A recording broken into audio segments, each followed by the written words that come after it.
Hello viewers, ফিরে আসলাম অনেক দিন পর কুশিকাটা প্রেমীদের জন্য একটা কুশিকাটার টেবিল ম্যাটের টিউটোরিয়াল নিয়ে। আমি এই মিক্স কালারের উলটা দিয়ে আপনাদেরকে এই ম্যাটটা বানানো দেখাতে চেয়েছিলাম, কিন্তু আমার ছেলে ইফতাজ এই উল আর হুক নিয়ে দুষ্টুমি শুরু করে দিয়েছে। তাই বাধ্য হয়ে আমি এখন এই পিঙ্ক কালারের উলটা দিয়ে আপনাদেরকে ম্যাটটা বানিয়ে দেখাবো। প্রথমেই 6টা চেইন তৈরি করে নিতে হবে। 6টা চেইন তৈরি করার পর প্রথম চেনের ভেতর ঢুকিয়ে একটা স্লিপ স্টিচ দিয়ে দিতে হবে। স্লিপ স্টিচ দেওয়ার পর এখানে একটা রিং তৈরি হয়ে যাবে। এরপর আবারও 3টা চেইন তৈরি করে নিতে হবে। এই 3টা চেন কিন্তু একটা ডাবল ক্রসেটের কাজ করবে। তারপর এই রিংয়ের ভেতর একটা ডাবল ক্রসেট তৈরি করে নিব। তো প্রথমে এভাবে উলটাকে ধরে আমি রিংয়ের ভেতর ঢুকিয়ে আবার উল ধরে নিয়ে বের করে আনব। তারপর আবার উল ধরব, দুটো লুপ বের করে দিব। তারপর আবার উল ধরে আরও দুটো লুপ বের করে দিব। তো হয়ে গেল এখানে একটা ডাবল ক্রসেট। যারা এই ডাবল ক্রসেটটা করতে পারেন না, তারা আমার চ্যানেল থেকে কিভাবে ডাবল ক্রসেট করতে হয় সেটা শিখে নিতে পারেন। লিঙ্কটা আমি ডেসক্রিপশন বক্সে দিয়ে রাখবো। ডাবল ক্রসেট এবং এই 3টা চেন নিয়ে এখানে মোট দুটো ডাবল ক্রসেট হয়ে গেল। এবার আমি এখানে দুটো চেন তৈরি করে নিব। চেন তৈরি করার পর এই রিংয়ের ভেতর আবারও দুটো ডাবল ক্রসেট তৈরি করে নিব।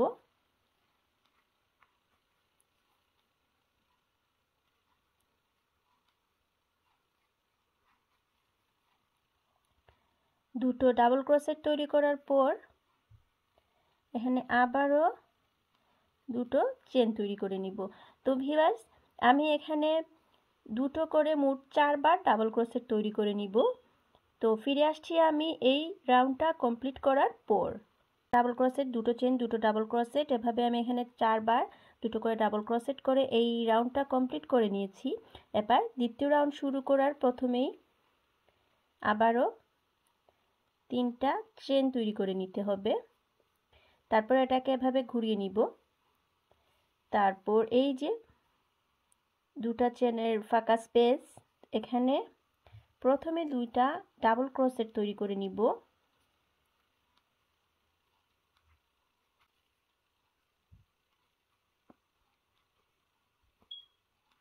দুটা ডাবল ক্রসেট তৈরি করার পর এখানে আবারও দুটো চেন তৈরি করব। চেন তৈরি করে এই একই স্পেসে আবারও দুটো ডাবল ক্রসেট তৈরি করে নিব। এই স্পেসে দুটো ডাবল ক্রসেট, দুটো চেইন, দুটো ডাবল ক্রসেটের এই ক্লাস্টার করে আমরা এখানে একটা কর্নার তৈরি করে নিলাম। তারপর আমরা একটা চেইন তৈরি করে নিব। আর চেইন তৈরি করে আমরা চলে যাব এই যে নেক্সট যে ফাঁকা স্পেস আছে সেখানে, এবং সেখানে গিয়ে আমরা শুধু দুটো ডাবল ক্রসেট তৈরি করব। তো এখানে দুটো ডাবল ক্রসেট তৈরি করার পর আবারও একটা চেইন তৈরি করব। চেইন তৈরি করার পর চলে যাব এই যে এই স্পেসে গিয়ে আবারও আমরা এখানকার মতো একটা ক্লাস্টার তৈরি করে নেব। দুটো ডাবল ক্রসেট, দুটো চেইন, দুটো ডাবল ক্রসেট। সেকেন্ড রাউন্ডে প্রথমে একটা ক্লাস্টার তৈরি করতে হবে, দুটো ডাবল ক্রসেট, দুটো চেইন, দুটো ডাবল ক্রসেটের। তারপরে যে স্পেস সেখানে শুধু দুটো ডাবল ক্রসেট। তারপর একটা চেন দিয়ে আবার এখানে একটা ক্লাস্টার তৈরি করে নিতে হবে, দুটো ডাবল ক্রসেট, দুটো চেন, দুটো ডাবল ক্রসেট। তো সেকেন্ড রাউন্ড কমপ্লিট হওয়ার পর আবারও 3টা চেন তৈরি করে আমরা নেক্সট রাউন্ডে চলে যাব। এভাবে এটাকে ঘুরিয়ে নিব। তারপর এই যে এই স্পেসে কিন্তু আবারও এভাবে একটা ক্লাস্টার তৈরি করে নিব, দুটো ডাবল ক্রসেট, দুটো চেইন, দুটো ডাবল ক্রসেট। তো এই ক্লাস্টারের উপরে ক্লাস্টার তৈরি করার পর আবারও একটা চেইন তৈরি করব। চেইন তৈরি করে এই স্পেসে দুটো ডাবল ক্রসেট তৈরি করব।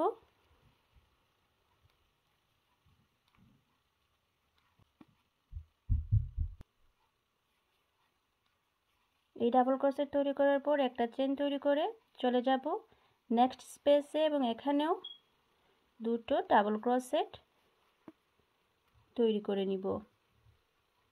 এই ডাবল ক্রসেট তৈরি করার পর আবারও একটা চেইন দিয়ে আমরা এই লাস্ট স্পেসে চলে আসবে, এবং লাস্ট স্পেসে ক্লাস্টারের উপরে আবারও একটা ক্লাস্টার তৈরি করে নিব।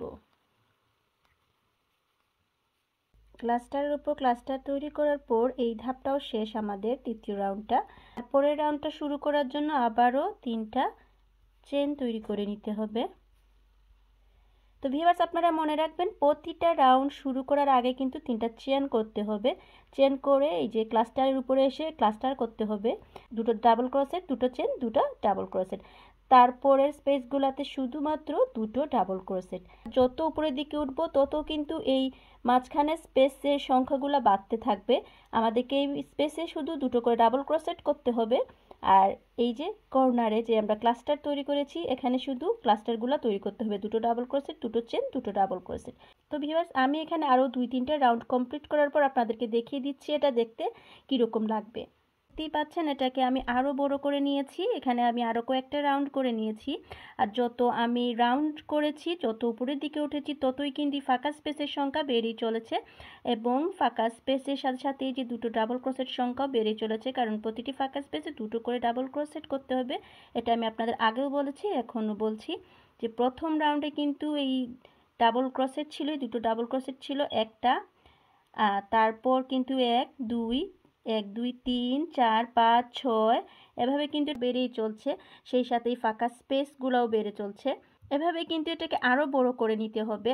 আপনারা আপনাদের ইচ্ছে মতো এটাকে বড় ছোট করে নিতে পারেন। আমি এটাকে আরও বড় করব। তো আপনাদের শুধু মনে রাখতে হবে প্রতি রাউন্ডে শুরুতে প্রথমে 3টা চেন করতে হবে, তারপর এই যে ক্লাস্টারের উপর ক্লাস্টার তৈরি করতে হবে, দুটো ডাবল ক্রোশেট, দুটো চেন, দুটো ডাবল ক্রোশেট। আমি ফিরে আসছি এটাকে আরও বড় করার পর।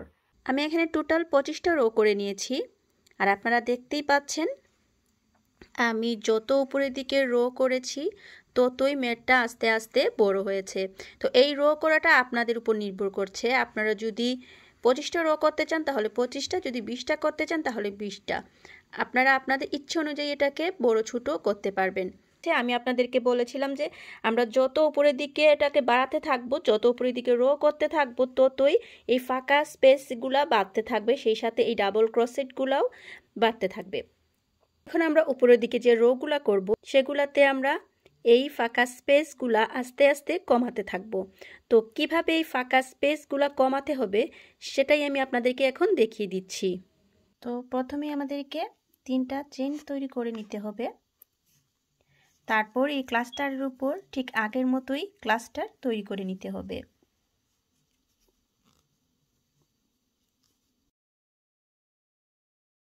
ক্লাস্টারের উপর ক্লাস্টার তৈরি করার পর একটা চেন তৈরি করে নিব, তারপর নেক্সট যে ফাঁকা স্পেস সেটাকে আমরা স্কিপ করব। এটাতে আমরা কোনো ডাবল ক্রোশেট করব না, এটাকে স্কিপ করে তারপরের ফাঁকা স্পেসে দুটো ডাবল ক্রোশেট করব।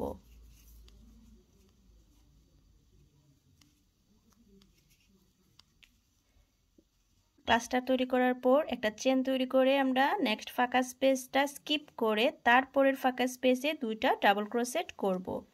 তারপর একটা চেন করে আবারও সবগুলো ফাঁকা স্পেসে দুটো করে ডাবল ক্রোশেট করব।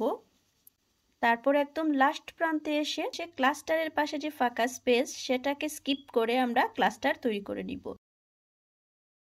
দেখতে পাচ্ছেন ভিউয়ার্স আমি এখন এই রোয়ের একদম শেষ পর্যায়ে চলে এসেছি। আর এই যে ক্লাস্টারের আগে যে ফাঁকা স্পেস, এই স্পেসটাকে আমি এখন স্কিপ করব। স্কিপ করে ক্লাস্টারের উপরে গিয়ে আবারও একটা ক্লাস্টার তৈরি করে নিব, দুইটা ডাবল ক্রোশেট, দুটো চেন এবং দুটো ডাবল ক্রোশেট।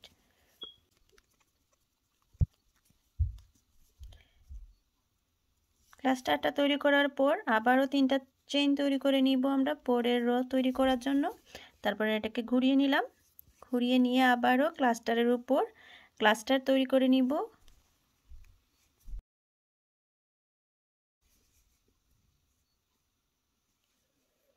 তারপর একটা চেন তৈরি করে এই ফাঁকা স্পেসটা কিন্তু স্কিপ করব, আবার আগে যেটা স্কিপ করেছিলাম সেটা এই যে এখন এই ফাঁকা স্পেসটা আবার স্কিপ করে নেক্সট ফাঁকা স্পেসে চলে যাব। ঠিক আগের রোটা 26 নম্বর রোটা আমি যেভাবে করেছি ঠিক সে একইভাবে আমি এই রোটাও কমপ্লিট করে নিব এবং এখানে এসে ক্লাস্টারের আগে যে স্পেস সেই স্পেসটাকে স্কিপ করব। আর এভাবেই আমি পুরো মেটটা কমপ্লিট করে নিব। উপরের দিকে যতগুলো রো করব ফাঁকা স্পেসের সংখ্যাগুলো কিন্তু ততই কমতে থাকবে, কারণ আমি একটা একটা করে ফাঁকা স্পেসগুলো স্কিপ করব। দেখতেই পাচ্ছেন ভিউয়ার্স, উপরের দিকে ফাঁকা স্পেসের সংখ্যাগুলো কমাতে কমাতে আমি একদম শেষ পর্যায়ে চলে এসেছি। ফাঁকা স্পেসের সংখ্যাগুলো কিন্তু দু সাইড থেকে কমিয়েছি, আপনাদেরকে আমি আগেই দেখিয়েছি কিভাবে কমাতে হবে। এই যে ক্লাস্টারের পর একটা চেন দিয়ে নেক্সট ফাঁকা স্পেসটাকে স্কিপ করে পরের ফাঁকা স্পেসে, আর এভাবেই আমি একদম শেষ পর্যায়ে চলে এসেছি। মাঝখানে ফাঁকা স্পেসের সংখ্যা কমতে কমতে, তারপরে এই যে ডাবল ক্রোশেটগুলোর সংখ্যা কমতে কমতে একদম শেষ পর্যায়ে চলে এসেছি। এখন শুধু এখানে ফাঁকা স্পেস দুটা এবং ডাবল ক্রোশেটের সংখ্যা দুটো, ডাবল ক্রোশেটের ক্লাস্টার এখানে একটা। তো ভিউয়ার্স, শেষ রোটা করার জন্য এখন প্রথমে আমাদেরকে 3টা চেন তৈরি করে নিতে হবে। 1 2 3, 3টা চেন তৈরি করার পর আবারও এই যে ক্লাস্টারের উপরে ক্লাস্টার তৈরি করে নিতে হবে।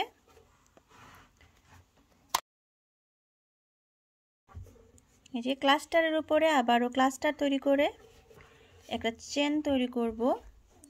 তারপর চলে যাব নেক্সট ক্লাস্টারে এবং নেক্সট ক্লাস্টারে গিয়ে আবারও একটা ক্লাস্টার তৈরি করে নেব। দুটো ডাবল ক্রোশেট, দুটো চেন, দুটো ডাবল ক্রোশেট। তো আমাদের শেষ রোটা করা কমপ্লিট।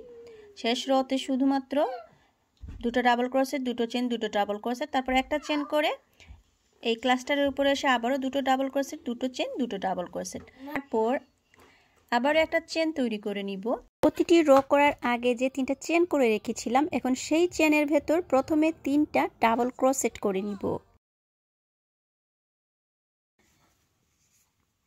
3টা ডাবল ক্রোশেট করার পর এখানে 3টা চেন তৈরি করে নিব। 3টা চেন তৈরি করার পর এখানে একটা স্লিপ স্টিচ দিয়ে দিব, তাহলে তৈরি হয়ে যাবে একটা প্রিকট। আমি এখানে স্লিপ স্টিচ দিয়ে দিচ্ছি, দেখুন এই যেটাকে বলে প্রিকট।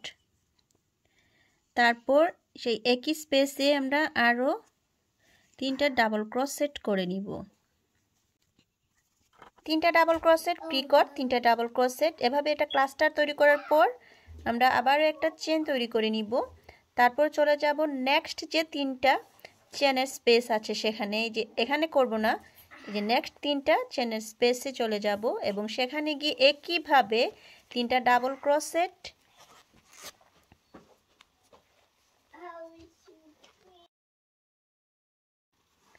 তারপর এখানে প্রিকট তৈরি করতে হবে। কিভাবে প্রিকট তৈরি করতে হবে সেটা আমি আপনাদেরকে আবারও দেখিয়ে দিচ্ছি। প্রথমে 3টা চেন তৈরি করে নিতে হবে। 3টা চেন তৈরি করার পর এই যে এখানে এসে স্লিপ স্টিচ দিয়ে দিতে হবে, তাহলেই তৈরি হয়ে যাবে প্রিকট। দেখুন তৈরি হয়ে গেল প্রিকটটা আমার। এখন আমি এখানে একই স্পেসে আবারও 3টা ডাবল ক্রোশেট করে নিচ্ছি। 3টা ডাবল ক্রোশেট প্রিকট, 3টা ডাবল ক্রোশেটের এই ক্লাস্টারটা প্রতিটি চেন স্পেসে 3টা করে যে চেন স্পেস আছে সেই চেন স্পেসে আমি করে নিব। মনে রাখবেন ভিউয়ার্স, প্রতিটা রো করার আগে যে আমরা 3টা করে চেন করে রেখেছিলাম সেই 3টা চেন স্পেসের ভেতরেই কিন্তু এই ক্লাস্টারটা করব। পুরো ম্যাটের চারিদিকে আমার এই ক্লাস্টারটা করা শেষ। আমি লাস্ট একটা ক্লাস্টার করে ম্যাটটাকে কমপ্লিট করে নিব। দেখতে পাচ্ছেন আমি এখান থেকে ক্লাস্টারটা শুরু করেছিলাম, এই যে এখান থেকে ক্লাস্টারটা শুরু করেছিলাম, আর তারপর প্রতিটি চেন স্পেস এই ক্লাস্টারটা করে পুরো ম্যাটটা ঘুরে ঘুরে আমি এখানে এসেছি। দুটো ডাবল ক্রোশেটের মাঝখানে যে চেনের গ্যাপ আছে আমি লাস্ট ক্লাস্টারটা এখানেই করব।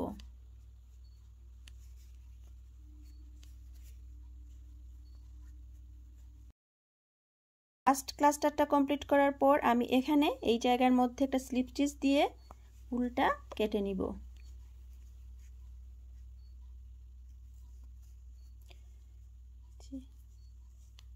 এখানে আর একটা চেন দিয়ে নিচ্ছি, তারপর আমি উল্টা এখানে কেটে নিচ্ছি। ম্যাটটা কমপ্লিট হওয়ার পর আপনারা এখন আপনাদের ইচ্ছে মতো যে কোনো জায়গায় ম্যাটটা ইউজ করতে পারবেন। আর দেখতেই তো পাচ্ছেন ম্যাটটা কমপ্লিট হওয়ার পর দেখতে এটাকে কীরকম কিউট লাগছে। তো আপনারা আপনাদের ইচ্ছে মতো যে কোনো কালার দিয়ে ম্যাটটা তৈরি করে নিতে পারেন এবং আপনাদের ইচ্ছে অনুযায়ী এটাকে ছোটো বড়ো করে নিতে পারেন। আজকে এ পর্যন্তই, ফিরে আসবো অন্য কোনো সময় অন্য কোনো ভিডিও নিয়ে। ভালো থাকবেন সবাই।